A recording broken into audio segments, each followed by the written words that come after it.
Well, now that we've taken a look at sports, it's time to move on from the mulligans on the golf course to madness, mascara, and murder. Our reporter Collin Wynter has a front row seat for Confessions of a Mad Drag Queen. This week, Confessions of a Mad Drag Queen is playing at the PAL Theatre, Vancouver. Well, it's a story of Miranda Wrights is being interviewed by a young gentleman who's come to find out about her story because 20 years ago she went a little crazy and shot a few people. And she spent 20 years in the can, and now she's telling her story. Besides, Sugar and I were a team. David Blue and Jeffrey Flieler explain about inspiration and influences for the play. She would always drag me up on stage for the encores. I wrote a monologue, which is a writing exercise I often do. Just sit down and just write about a character or let the character speak. And the next thing I knew, the story started to evolve around that monologue and grew from there. The main influences for this character specifically are old starlets. Betty Davis is definitely Miranda's biggest idol, and next to that would probably be Joan Crawford. But it's the sensibility that she really loves to live in, for sure.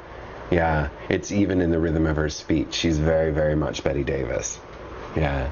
When I'm getting into drag, I certainly embrace my feminine side, which is, you know, I think a part of all of us. But some of us tend more masculine, some of us tend more feminine. Usually in my day-to-day, I tend more masculine, so this is a nice exploration into the other side of my character, where I can be a little softer, a little, I don't know, a little more witty, I suppose you would say, Miranda is, and she's certainly a bit crafty and a little bit devious, so that's fun. It's also very civilized. Yes, very civilized. But I also have some raspberry vodka. There's a lot she covers. There's a lot recounting the past that's kind of exciting and heart-wrenching at the same time, I guess you would say. Oh, Jeff and I were so proud of Sugar that night, as were all the rest of the girls. They were amazed that we had kept this a secret so long. Ruby, however, had nothing good to say. She even accused Sugar of not really singing, but just lip-syncing. I love the journey. It's a wonderful story. And without giving away too much, it's just a really, really nice journey as an actor. It's a very colorful character. Here's about 1,200 and... Confessions of a Mad Drag Queen will be on until Saturday, July 30th.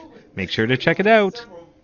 In Vancouver, I'm Collin Wynter for Outgames TV. My story is going to be even bigger than the Lord of the Rings or that silly wizard boy. Confessions of a Mad Drag Queen runs at the PAL Theatre through July 30th. And here at the Roundhouse Community Center, the Queer Arts Festival's Games People Play runs until August 13th, so come down here and check it out.